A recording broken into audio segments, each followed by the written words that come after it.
ओम नमः शिवाय। हर हर महादेव शंभू। हर हर महादेव। जय माता दी मित्रों, शिव शक्तम चैनल पे आप लोग का हार्दिक स्वागत है।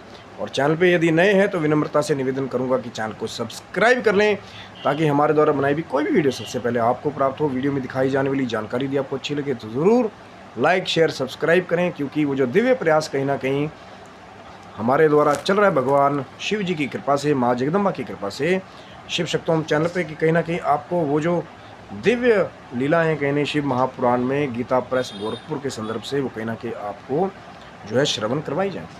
और इधर उधर के जो टोटके जो नहीं लिखे गए हैं भैया, वही हमारा प्रयास है कि जो लिखा गया है वही आपको बताने का हमारा प्रयास है। कि कोटि रुद्र संहिता में जब आप जाएंगे, सूत जी ने आगे कथा कहना शुरू की, जो क्रम से कहीं ना कहीं 7वें ज्योतिर्लिंग के बारे में उन्होंने बताना शुरू किया। तो उन्होंने विश्वेश्वर महादेव का ध्यान करते हुए जो बाबा विश्वनाथ जो ज्योतिर्लिंग है कहीं ना कहीं उसके महत्व के बारे में बताना शुरू किया। आप वीडियो को अंत तक देखिए, जो पूरा महत्व है कहीं ना कहीं काशी जी का, वाराणसी जी का, वो जो दिव्य बाबा विश्वनाथ का स्वरूप है कृपा करने वाला। तो ऐसा बताया सूत जी ने कि एक बार जब सृष्टि नहीं थी तो शक्ति और शिव जो है कहीं ना कहीं वो जो निर्विकार प्रभु है, अपने ही रूप से वो दो में विभक्त हो गए, एक शिव रूप से, शक्ति रूप से।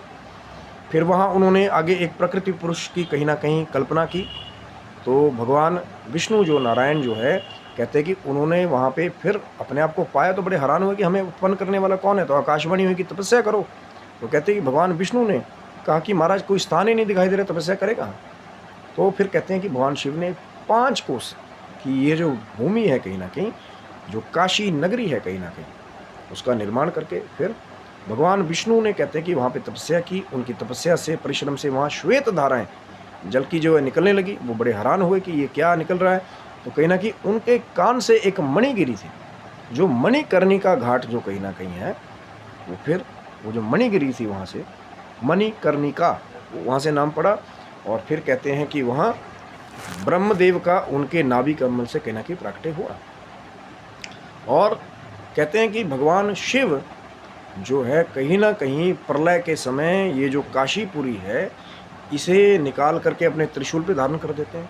और प्रलय काल में भी इस काशी नगरी का कभी भी जो है वो विनाश नहीं होता। और भगवान शंकर जब प्रलय होने के बाद जब दोबारा सृष्टि होती है तो फिर पृथ्वी पर अपने त्रिशूल से उतार करके इस काशीपुरी को जोड़ देते हैं। जो पंचकोशी नगरी है कहीं ना कहीं, इसका विनाश नहीं होता। ये भगवान शिव की प्रिय नगरी है, क्योंकि यहीं भगवान शिव के वो जो 2 रूप हैं, एक जो निराकार शिव जी हैं, शंकर हैं, और एक जो रुद्र हैं कहीं ना कहीं।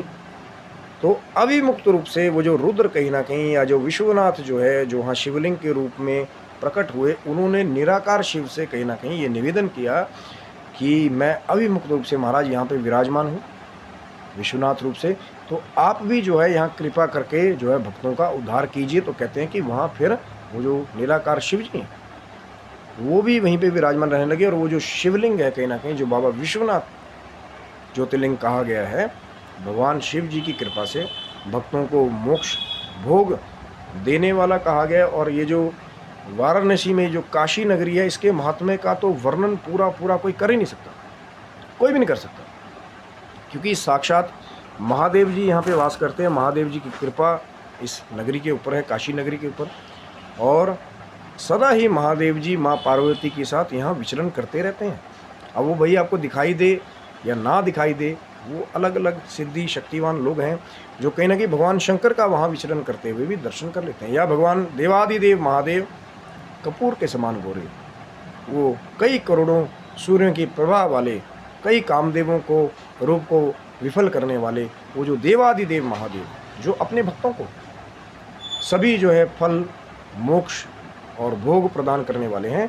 इस काशीपुरी में कहीं ना कहीं वो जो बाबा विश्वनाथ का शिवलिंग है, वो साक्षात भगवान शंभू की शक्ति वाला शिवलिंग। और भगवान शिव जो अपने भक्तों के बस में रहने वाले हैं, ये वही काशीपुरी हैं जहाँ बड़े बड़े कुबेर जैसे भी जो है दिक्पालों ने जाकर के भगवान शिव जी का आराधन करके अलकापुरी का राज्य भी प्राप्त कर लिया। कहीं इसी वाराणसी काशी में जाकर के वो जो वैश्वानर जैसे जो भक्त थे, उन्होंने ग्रहपति जैसे भगवान शिव के साक्षात स्वरूप वाले पुत्र की प्राप्ति भी की। और ये जो कहीं ना कहीं काशी वाराणसी है, शुक्राचार्य जैसे बड़े बड़े आचार्यों ने भी वहाँ जाकर के, उस वाराणसी क्षेत्र में जाकर के शिवलिंग का पूजन करके, शुक्रेश लिंग में कहीं ना कहीं भगवान शंकर का पूजन करके महामृत्यु संजीवनी विद्या जैसी भी उस क्षेत्र में ही पाई है। तभी तो मैंने आपको कहा ना कि उस क्षेत्र का, वो जो काशीपुरी है दिव्य वाराणसी की, उसका कहीं भी पूरे महत्व का वर्णन जो है वो जीवा शायद हमारे पास नहीं है कि हम पूरी उसके एक जो महत्व है उसका वर्णन कर सकें। और ये कहा गया है कि कोई भी हो, पापी हो, वृद्ध हो, तरुणी हो, विधवा हो, गृहस्थ हो, जो भी काशीपुरी में कहीं ना कहीं अपने प्राण त्यागता है तो फिर वो जो सायुज्य या सामीप्य मोक्ष है कहीं ना कहीं उसको भी प्राप्त कर लेता है और भगवान शंकर के दिव्य शिवलोक धाम को भी प्राप्त कर लेता है। ये काशीपुरी की महिमा है। और जो मणिकर्णिका के बारे में मैंने आपको बताया था, मणिकर्णिका घाटी का नाम कैसे है, भगवान विष्णु की मणि, वहाँ कान से एक मणि गिरने की वजह से मणिकर्णिका जो है नाम वहाँ का भी पड़ा। तो दिव्य लीला है भगवान शंकर की, और अलग अलग रूप बना करके बाबा विश्वनाथ जो है वहाँ पे अपने भक्तों को दर्शन देते हैं। अब कई बार तो ऐसे ऐसे भक्तों के साथ दिव्य लीलाएं होते हैं कि कोई संत आया, दर्शन भी करवाए, अपने साथ उनको रखाया भी, या कहीं ना कहीं फिर मुक्ति की तरफ भी ले गए। तो वो भगवान शंकर की कृपा ही तो है।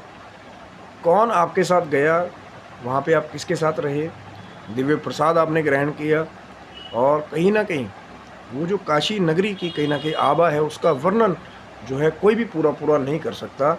और भगवान शिव जी की कृपा प्राप्त करके भक्त जो हैं मोक्ष, जैसा मैंने आपको कहा कि जो वहाँ प्राण त्यागता है, लेकिन वहाँ पे ये भी कहा गया है कि तीर्थों के अंदर जब भी आप जाते हैं तो फिर कहीं ना कहीं अपनी तरफ से पाप कर्म जो है वो नहीं करने चाहिए, उनका कई गुना फल कई बार जो है वो भोगना पड़ता है। लेकिन ये काशी नगरी पापों को धोने वाली, लेकिन फिर भी अगर यदि आप जाएं भगवान शिव जी की आराधना में लीन होकर उनके मंत्रों का जप करते हुए पाप कर्म में संलग्न ना रहें, और कहीं ना कहीं जो कहते हैं भगवान इस शिव के क्षेत्र में निवास करता है, चाहे 1 रात्रि 2 रात्रि 3 रात्रि जितना भी समय आप गुजार पाएँ कम से कम, तो भी उसका एक विशेष फल जो है वो प्राप्त होता है। जो सदा ही वहाँ निवास करते हैं उनकी तो बात ही कुछ और, क्योंकि जो बड़े बड़े भक्त हैं वो इस शिव क्षेत्र का यदि सेवन करते हैं, वहाँ रहते हैं और सही आचरण के साथ रहते हैं, तो भगवान शिव जी की कृपा प्राप्त करके वो जो दिव्य शिवलोक है कहीं उसको भी प्राप्त कर लेते हैं। क्योंकि इस ये जो जैसा 5 कोस की ये जो भूमि है काशी नगर की, जहाँ बाबा विश्वनाथ का वो जो धाम है उसका कभी भी विनाश नहीं होता, प्रलय काल में भी कभी भी विनाश नहीं होता, क्योंकि भगवान शंभु अपने त्रिशूल पे धारण कर लेते हैं काशीपुरी को, और उसके बाद जैसे ही प्रलय काल हो जाती है फिर दोबारा सृष्टि होती है, तो कहीं ना कहीं फिर अपने त्रिशूल से उतार करके उस काशीपुरी को जो है पृथ्वी के साथ जो है वो जोड़ देते हैं, और ऐसा ही क्रम जो है वो चलता रहता है, क्योंकि उस दिव्य काशीपुरी का कभी भी विनाश नहीं होता, जहाँ बाबा विश्वनाथ जो कहीं ना कहीं अविमुक्त रूप से जो है वो सदा विराजते हैं और भक्तों का कल्याण करने वाले हैं।